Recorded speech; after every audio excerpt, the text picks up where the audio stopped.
Good day, good life. Ayan, inabot na tayo ng anong oras. Meron tayo ditong customer, NMAX version 2. Bali ito mga paps, nagpa-install to sa atin. Solid yung pina-install nito, no? Isa sa pinaka malakas natin na ilaw dito, which is ito yon. Nagpa-install siya ng Senlo X5 Plus, no? So ito mga paps, ayan, 100 watts na yan. And also, gumamit tayo dyan ng heavy duty bracket para maging mas matibay. Since ito auxiliary lights, ayan makikita nyo medyo malaki na ilaw.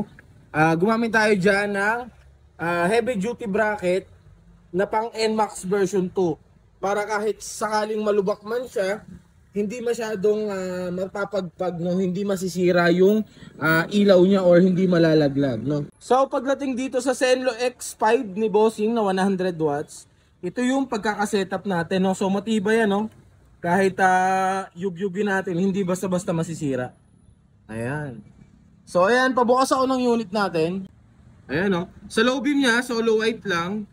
At sa high beam niya naman, combination color, white and yellow. So meron na rin tong fog lights, no? So papakita ko naman sa inyo kung gaano kalawak yung buga nito. Talagang solid tong ilaw na to. So ayan, bali yan mga paps. Ito yung switch na ginamit natin.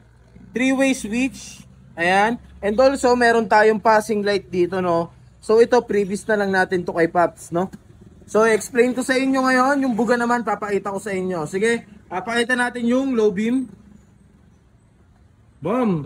Kita nyo naman, oh, napakalawak niyan, mga Paps, oh. Ayan yung ating Senlo X5. Napakalawak nang naabot simula doon hanggang dito sa kabila, oh. So, ayan. Solo white para sa low beam. Sa high beam niya naman, ayan, combination color, white and yellow, no mga paps. Ayan. Napakalawak talaga ng buga niya, no. So, pag nasa kalsada yan, mas malawak pa, no. Patay naman ako. At para naman sa passing niya, kapag nakapatay yung MDL, may passing to dalawang kulay. Ayan, no.